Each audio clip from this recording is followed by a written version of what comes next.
Hey, Coach, you guys have, kind of been working yourself out of a little bit of a rut, and then you had a wild week with Coach Muss and his situation. I'm just kind of curious how the last week has been for you individually, and then what have you made of the team's response during all this? It's definitely been a next man up type of situation. I think that luckily, as we go through the summer and you prepare summer, spring, summer, and then the fall, you become so close that you're ready and prepared for these type of situations. Obviously, we never want to not have our head coach out there with us and our guys respond so well to him. But I thought it allowed us to grow. We had the Missouri game that really got us out of the hole. We played a great 40 minutes of basketball. And then to go from there and not have a hangover in some sense into LSU, to play well there and to scrap a win out, and then to come home and not let down. Those three games have been a different situation. So we're really proud of the maturity. And now it's getting, trying to get another win and not take a step back. And speaking of that, it hasn't even been 2 weeks since you played Texas A&M, but I think you guys probably feel like you're a different team now, and I'm sure they've evolved too. I'm curious what you've seen from Texas A&M in terms of growth. I'm sure you watched the Kentucky game last night. Yeah, I think we probably all checked in on that a little bit. That was as good a game as you could have watched. The physicality, how tough they are, turning Kentucky over, 18 times like they did us. Pressuring the ball, and it came down to the wire, in a great environment. So we definitely have seen the improvement of their team. Their ability to shoot the ball is something that's extremely frightening from three, right? They have a good percentage. Don't shoot as many as some other teams, but we know we have to take care of the ball. We have to continue to do a great job of rebounding the basketball and then not allow them to get on the offensive glass. But they're a team that's extremely tough from watching them all year, and they're improving, obviously, to play that well against a nationally ranked team. It's going to be a great environment on Saturday. We can't wait. Hutch? Yeah, Coach, I'm curious what you thought about JD Note and how he's evolved throughout the season. Well, you could tell in the last game, I think that everybody watching him offensively, how hard he was driving the basketball. And that's something that for him to improve on, not just finding his teammates in pick and roll situations, but also trying to drive the ball, mix up his offensive game, try to get his efficiency up. And then I think when you see him on the ball, the way he jabs at the ball and pursues the basketball, not just going for steals. I know we all see the steals that he ends up getting, but I think if you see him fighting through screens, guarding one of their better perimeter players always. I couldn't be prouder of somebody. And he's really taken to Coach Muss's coaching in terms of, sharing the ball more, taking better shots, and then having to guard every single night. And that's something that I think happened last year at this time, that he really started to evolve into a defensive player. And now he's continuing to do that as a leader. Bob? Hey, Gus, how you doing? Good doing great. Hey, Stanley, I mean, we all know he could score. I guess he's probably close to 1,700 points at this point. But, he'd have some big scoring games. We asked Eric about him, and Eric would go like, yeah, he needs to rebound better, And I know the last two games he's gotten 6 each, which are pretty good numbers. And, of course, he had that huge offensive stick back at LSU when JD missed the free throw. That actually turned out pretty well for you guys. Just what do you think about Stanley's rebounding? Is that just something you guys told him, hey, if you want to get the minutes, you got to rebound, or kind of how did all that evolve? Well, 100%. I think the one thing that we always say is you have to play your minutes. And a big part of your minutes is your rebounding, especially at that position, whether it's the 3, 4, even the 2 for Stanley at times. You have to get in there and mix it up. And I thought that the play that you just talked about, Bob, was one of the biggest ones of the year, his offensive rebound. That's something we had really worked on. We do a lot of drill work, and to see a drill, come into play in a game like that where, he makes an offensive rebounding move, gets in the paint and finishes like that. That was so huge for him. And also his teammates, their confidence in him. And I think that everybody knows he can score, but it's, can he play in our defensive scheme? Can he rebound? And with his athleticism, I think that's why we challenge him so much, is because he has all that talent. He has those skills. So we're just trying to pull as much as we can. And when he rebounds, that's 1 or 2 offensive rebounds for him that he can get easy layup or a putback. And then we know his shot will be knocked down once he gets going defensively and rebounding. So he's been great to coach as well. And I think that's the fun part about this group, is we're still getting better. Like, we haven't plateaued. And it's exciting to see what we do against a team like A&M, who we've lost to and need to play better against. Who had the scout against A&M the first time around? And when you play a team 2 weeks later, what's that scout like? You just update a few things, or because they're obviously, Yeah, we're an information program, you know that. So we got to get, the new stats and what are the new trends 3 games ago. Coach Smart had it last time. He has it this time again. He's actually down there getting the guys ready. So you're stuck with me, unfortunately. But sometimes, with scouts, you lay it out that it might work this way, and then it gets changed. Maybe the next man up, with certain situations, but also sometimes you have back to back. And I told Coach Smart, I'm like, hey, if I need to take one for you, at any point, please let me know. He said, Gus, I was doing 82 games straight in the NBA as an assistant. So he wasn't too worried about it, to be honest with you. And sometimes that how it, like I only had 1 scout so far in LSU, and then I have Ole Miss, and it's just kind of how the schedule lays out at times. Well, that was it turned out pretty well. No doubt. It looked like, when the other night, when the teams were down on the end on South Carolina's end, Eric was up doing stuff. And then when they came the other way, he got backed off a little bit. It looked like you were kind of like the Secret Service guy ready to jump in and take a bullet or something if somebody was. Are you really trying to put that much pressure on me? I'm like, we needed a foxhole back there to protect. And somebody had said, I don't know if it was one of these calls last week, that Ronnie Brewer should have been up there to be the real wall. But yeah, Coach Smart and I were like, hey, we got to be careful here. If anybody comes through, we can't tackle another player. So hopefully it's one of our guys that's flying over here. But yeah, we were all on pins and needles. And I thought Coach, with his toughness to be in there and be there with the team. And I think one thing that, people forget in coaching, you're around your players so much, just like your family, that being away for 1, 2, or 3 days feels like it's like dog years. It feels like a week. When I go out recruiting and I'm gone and I miss a practice, when I came back, I feel like it's a different team. So especially as a head coach, having been there before, like you don't want to be away from your team. And I know Coach, that's the most important thing, is helping us win. Yeah, now that it's not great seeing you, but I hope this means Eric is still doing okay. Is the plan still for him to coach Saturday night? Okay, good. Yeah. Yep. I got a couple more. I'll turn back over to Mike. Thanks, Gus. For sure. Scotty? Hey, Gus, I'm curious, what is something or some things that you've learned about this team in this kind of tale of 2-3 game runs in league play so far?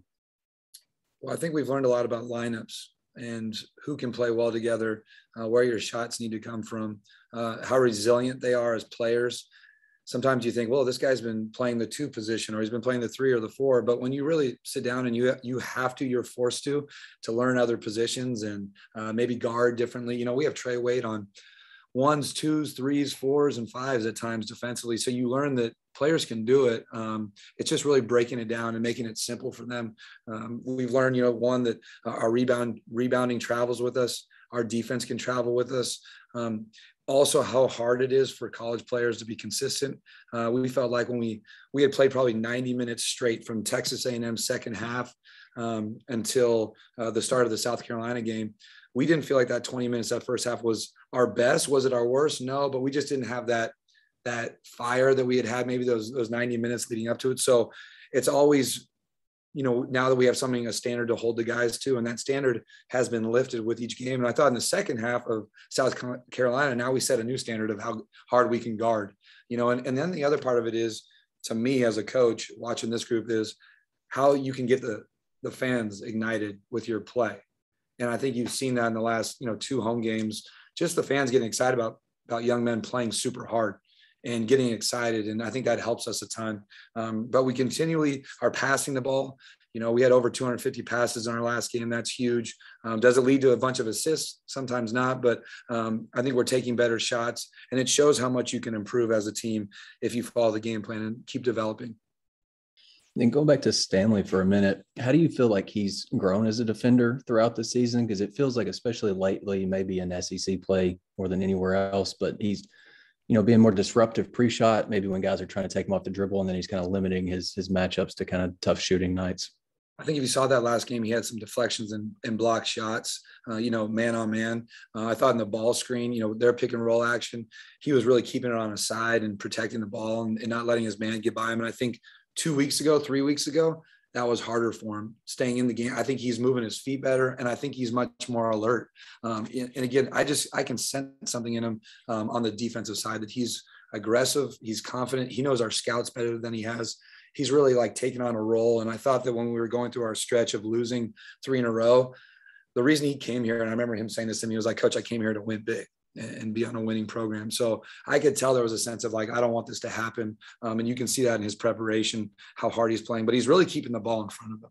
He's not getting blown by. And I think in the beginning of the year, he was opening up his stance too much and he was getting beat off the balance, and he's doing a much better job of that.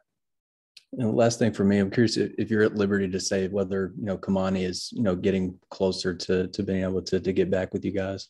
Well, I wish I could look out there right now and say he's just doing 360 dunks and all that stuff, but he is getting better for sure. Not for sure what's going to happen on Saturday, but he's definitely getting better, not getting worse, which is a positive. And that's all I can give you as of right now, because we really don't know much more.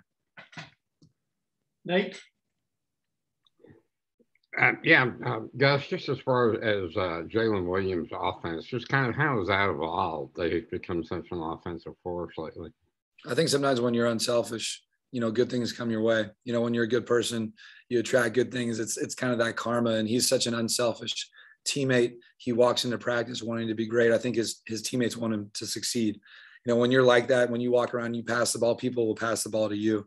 I think the one thing that he's doing a better job of is making quick moves. He's not bouncing the ball when he catches in the paint. He's rolling harder and sealing harder. He's more decisive when he catches the ball, trying to have less turnovers. I think he was catching it and thinking, pass first every time. Now he's thinking, be a threat, make my man guard me, and then see what happens with the play. He's been putting in extra hours on his post work.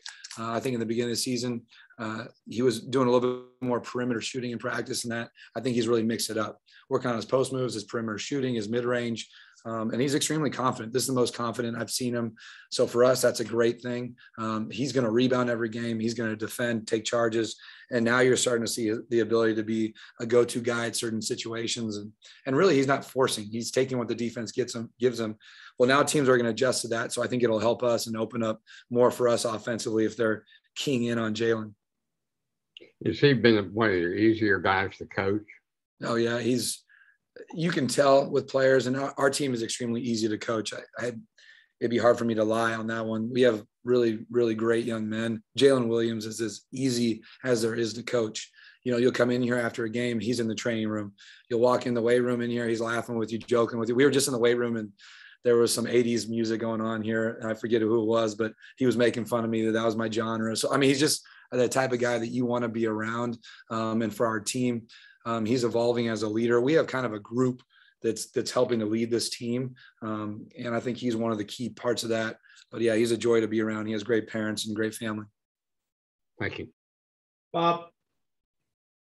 Hey, Gus, the A&M game, you guys got off to a good start offensively, and Stanley was involved, and then he got foul trouble and fouled out with quite a bit of time left.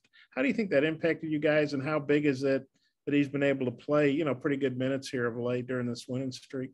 We definitely got hot to start the game, and it was, it's always a game of runs. There was a lot of runs in that game. If you go back and watch it, how we started, how they fought back to end the first half, how, again, then they started the second half, how we finished the game. I think that anytime a player like Stanley gets in foul trouble, it definitely hurts you. You saw last game where JD and Jay Will got in foul trouble, and that affected us as a team. When Stanley's going, it's really easy to score because he can score it in the mid-range from three at the post. He can offensive rebound. So that helps us. It's an added bonus for our team. And a big piece of that is trying to get him. And this is something we talked about. I think Scotty asked a question, defending without fouling. That's something he's gotten better at. At the same time, getting cheap ones, getting off screens is something we got to focus on with him. We want our turnovers to come or our fouls to come at the rim. An offensive foul at the rim, trying to be aggressive. We don't want ticky-tack fouls that we can avoid. And we want Stanley playing as much as he can, but one thing with Stanley is continuing to have great, presence, sprinting the floor on defensive transition. And if we see him getting tired, that's kind of when we think about taking him out and giving him a rest, but we don't want the referees and fouls calls to bring him out of the game. And then you mentioned the leadership, Stanley's an older guy, but of course he was a new guy too. And he came from South Dakota, a fine program, but it's not like he came in from Duke or something. So, right. Do you see him taking on more of a leadership role? Yeah, and I think that his leadership is to know what we do now and to be bought in 100% in that. That's how somebody like him comes into a program and leads, and says, hey, guys, this is what we do. Jalen Williams has gone through the battles with coach. Devo Davis has, JD has, Connor has. Now it's him saying, hey, I'm going to do whatever it takes to help us win. That's how he leads. And then somebody like a Trey Wade does the same thing, a DC Tony, Chris Likes, that are new to the program. If they can buy in and step in line and do what's asked of them, do their job every game, then we have a great chance of winning. It's really that piece of it is, not fighting it. Not that they were, but really just jumping in line and being 100% bought into, the Arkansas way of playing basketball on offense and defense. When JD had 3 blocks the other day, I was surprised. I think he's done that 5 times in his career, but this is from Hog Stats, who's got all the numbers. But he'd never done against a major team like that. What'd you think? Because you think of JD doing a lot of things, but blocking shots isn't something that came to mind for me, at least. Yeah, that's not something that would just pop out. The steals, one thing is when a player goes by our guys, we really teach them to rear contest, to not give up on a play. So I think you'll see a lot of JDs coming from late closeouts, and he's pretty long and he's pretty sneaky athletic. So, when and that's another part of our team is multiple efforts. And you talked about it with Stan, having a high hand, and JD now has even bought in more to that. And he's guarding great players. So your hand has to be up always. And if we can keep somebody or, catch somebody slipping and contest one late and get a block like that, I wouldn't expect a lot of games with JD getting 3, though. I hate to tell you that, Bob. He's probably not going to do that a ton because we're not a big time shot blocking team, even though we average close to 5. But he'll do that. And that's just another thing, whatever is needed of JD and J Will, Devo, they're doing that right now to help us win. And then Eric, he was speaking of a luncheon deal before the season. I don't think you were there, but I'm not sure the context, but he said something like you keep him, like you crack him up at practice, or you make him laugh, or you keep him loose, or something to that effect. Me? That's what he said. Yeah. Just wondering, what's the key to making Eric laugh at a practice? Because I figure he's pretty intense, and you guys obviously go back a long way. Just is what I'm repeating making sense to you? Yeah, for sure. I will say this, part of having a great synergy as a staff, and I think our guys can feed off it, is we get along. Coach Smart, Coach Moser, our whole staff gets along. And I think that in a long season, we're around each other a lot. So there's a lot of funny things to pull from, especially right now when Coach is a little bit banged up. I'm going to try to get a couple smiles out of him before this thing gets going today. But yeah, I try to keep it loose. I think we all have our different personalities. I think mine's one of, just trying to be as upbeat, energetic as I possibly can with the guys. And I think that's one thing, like I said about the fans, this team right now is extremely fun to coach. Like they really are. And Coach Muss was telling them that the other day, and they're messing around with Coach and saying stuff to him. And I think that, as a program, like that's what you want. You want everybody enjoying being around each other, and it helps to win. But I think it also helps in how they're playing. I think that's why those students were so excited on Tuesday night, and hopefully they're the same way. But I'm going to try my best, Bob, to get him to laugh and giggle. But when when the game starts, it's all business. So I just got to make sure that Coke doesn't spill like it did last game at Texas A&M. Yeah, well, okay, I missed that. It was. I'm sorry. It was. I think it was A&M too. It did happen at A&M too. Yeah. So we've had a couple of Coke spills. So we're trying to make sure that doesn't happen. No, that was a tough game for turnovers all the way around, I guess. I just got one more. You've been here a while now with your family. Obviously, I'm sure it's a lot different in Southern California or Reno, for that matter.